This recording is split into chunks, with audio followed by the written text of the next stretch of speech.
Olha, hoje em dia no Brasil, um dos temas que mais se discute é a questão da reforma previdenciária, não é isso?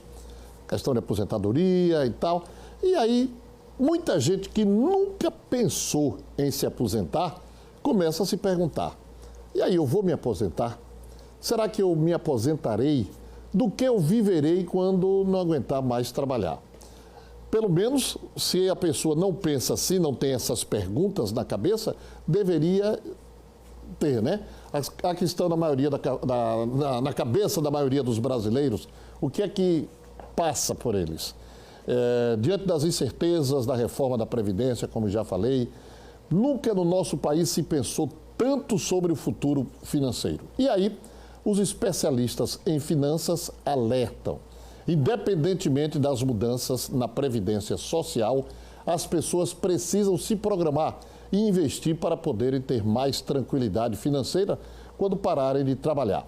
Para falar sobre este assunto, iremos conversar agora com o assessor de investimentos, Wilden Júnior. Bom dia, Wilden. Tudo bem? Bom, Madalena. Bom dia. Satisfação muito grande recebê-lo aqui. Igualmente. Normalmente, eu acho que principalmente o brasileiro é meio descansado, né? Ele acha que vai viver 100 anos e tudo bem, nada vai lhe faltar. Eu digo que é cultural, né? Nós não temos a cultura de nos educarmos financeiramente, de aprender a lidar com o dinheiro.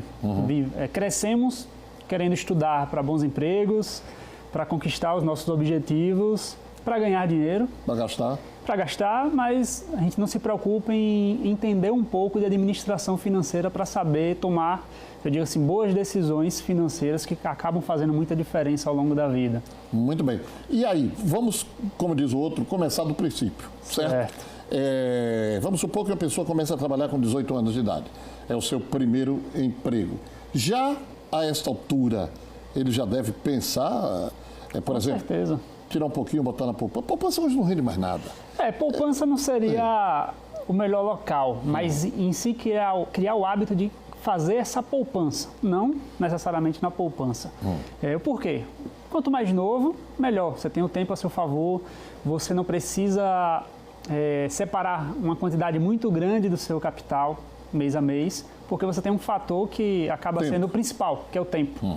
Então você tem realmente muito tempo e isso faz muita diferença. Então, assim, quem começa realmente muito cedo acaba tendo uma grande vantagem, tanto de esforço financeiro, como de aproveitar oportunidades. Wilden, eu vou fazer aqui o papel de advogado do diabo, tá? Fica à vontade. Eu já ouvi de muita gente assim: não, eu não vou me preocupar com isso não, porque a vida é curta, de repente a gente morre, e de repente isso, de repente aquilo. Eu quero gastar, viver, viajar pelo mundo, conhecer o mundo. Você já deve ter ouvido isso de muita gente. Esse é um pensamento errado e equivocado, né? Sem dúvida, porque provavelmente você vai estar vivo.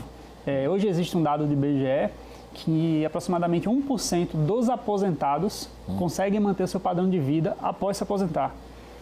Apenas 1%? Apenas 1%. O restante depende de parentes, depende de filhos. Alguns precisam buscar outros meios de fazer renda, continuar trabalhando de forma autônoma para conseguir manter o seu padrão de vida.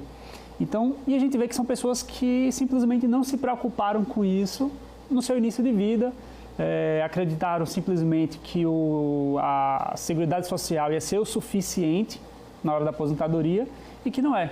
Então, as pessoas precisam se preocupar em juntar o mínimo que seja, pensando realmente no futuro. Aí eu lhe pergunto, alguém está nos assistindo aí e está dizendo: poxa, mas não é que é mesmo? Eu já tenho 50 anos, eu já tenho 55 anos, 60 anos e não pensei nisso. Há tempo para começar ou recomeçar? Há tempo. Infelizmente, eu digo que a saúde financeira é muito parecida com a nossa saúde física.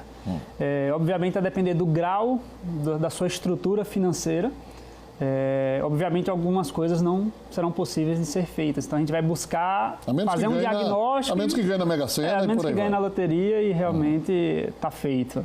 Então a gente vai buscar fazer um diagnóstico para tentar ver o que de melhor, ou seja, o que a gente pode melhorar, o que é que realmente pode ser feito para a situação de cada um. Quando você diz assim, a gente vai tentar fazer um diagnóstico, a gente quem? Eu acabei falando como assessor de investimento. Exatamente. Assim, a gente busca ou sugere que seja feita uma reflexão, ou seja, de como é que eu estou hoje financeiramente, se eu tenho muitas dívidas, o que é que eu preciso organizar, se o que eu ganho eu estou gastando todo, se sobra dinheiro no mês.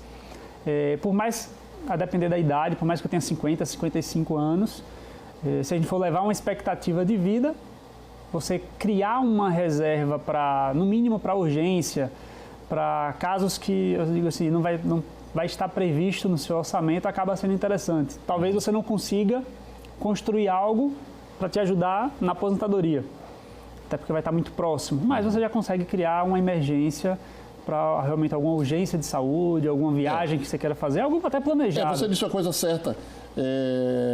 Na virada da década de 40 para a década de 50, a estimativa média do brasileiro era de 45 anos. Né? Hoje me parece que está em 77. 77. Né? E hoje não é muito fora do comum. A gente vê pessoas assim com 80 anos, com 80 e tantos anos, trabalhando e... Né? Com certeza. E se você olhar... A gente vê muito isso fora do Brasil. Sim, né? sim. Aqui ainda não habitualmente, mas já vê. Já vê muito. A expectativa e a tendência é que, com o avanço tecnológico, de fato, a saúde melhora, medicina, as pessoas vivem mais. Então, se a gente for considerar até uma pessoa com 50, 55 anos, meu avô mesmo vai fazer quase 90. Então, a gente está falando aí de mais 35, 40 anos à frente. Meu pai morreu fez 2 anos agora, em maio, com 100 anos, e lúcido. Então, assim, caminhando normalmente. Até 20, 25 anos ainda de investimento, ou por mais que tenha 50 e for investir por mais 10, 15 anos, já vai dar para conseguir formar uma poupança considerável.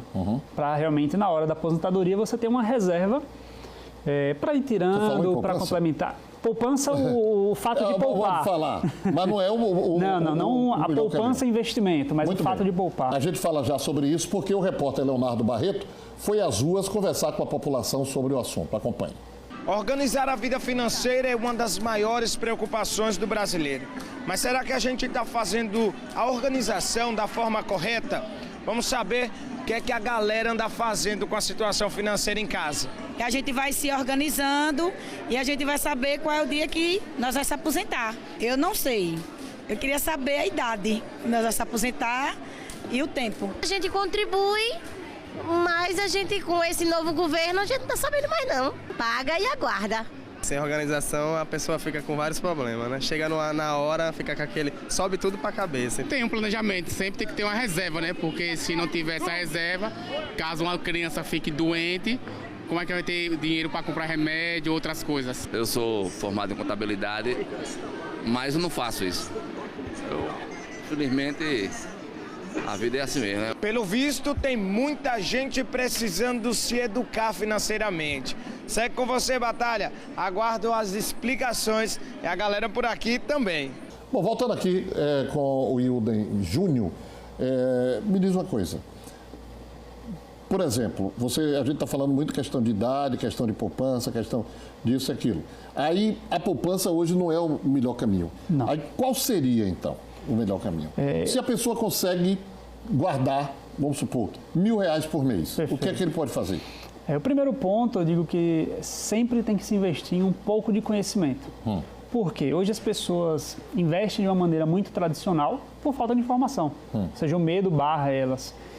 Obviamente ela vai iniciar, eu digo, sempre com um perfil conservador, e se a gente for levar hoje, o próprio Tesouro Direto tem ali oferecer o título Tesouro Selic, que vai render 20% e 30% a mais do que a poupança.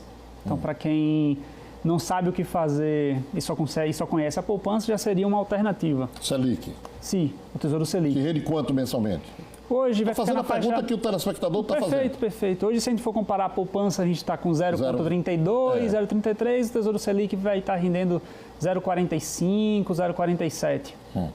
Então, você já consegue uma melhora de rentabilidade. E, obviamente, assim que você vai entendendo um pouco mais do mercado, você vai tendo acesso a outros produtos. E aí, para quem é mais novo, tem a possibilidade de ter um perfil mais arrojado, como se diz, um perfil que talvez até bolsa de valores, para quem quer conhecer. Previdência privada. Previdência privada.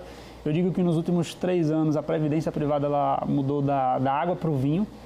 Realmente a gente tinha, diga assim, poucas opções e eram opções que não eram boas, sendo muito sincero. E hoje você encontra no mercado excelentes opções de previdência privada. Até para quem às vezes não tem muito a disciplina, a Previdência ajuda, que você coloca débito na conta, você coloca para gerar boleto. Então, gera aquela obrigação de você todo mês estar contribuindo para o seu futuro. Então, seria uma excelente alternativa. A Previdência Privada, Previdência então. Privada. E tem a vantagem do resgate no momento que você precisar. Sim, você pode resgatar, você tem o benefício fiscal, né? Dependendo do seu regime de tributação, você pode inclusive compensar para deduzir o seu cálculo no imposto de renda. Então, isso acaba sendo interessante. Imóveis. Imóveis, eu digo que eu costumo brincar que a festa meio que passou. Então, a gente está em um momento que te exige mais conhecimento para aproveitar boas oportunidades. Se a gente for comparar 10, 15 anos atrás, você comprava qualquer imóvel, qualquer terreno, em alguns meses dobrava de valor. Hoje isso a gente não vê mais. O que a gente está vendo, na verdade, são imóveis desvalorizando. Realmente pessoas tendo prejuízo, dificuldade de vender. Então, para o setor imobiliário, eu digo que vai exigir mais conhecimento e realmente aproveitar ali oportunidades bem específicas, caso venha a surgir. Ok. Wilden Santos, eu quero agradecer a sua presença, suas dicas foram muito importantes, né? Se você está aí, meu amigo, você tem dinheiro guardado no colchão, está perdendo. Não é lugar, não é lugar, né? Mas tem gente que tem dinheiro guardado no colchão. Tem muito. Né? Então, as dicas do Wilden Júnior aqui para você nesse dia aqui no Sergipe no Ar. Satisfação recebê-lo aqui no nosso programa.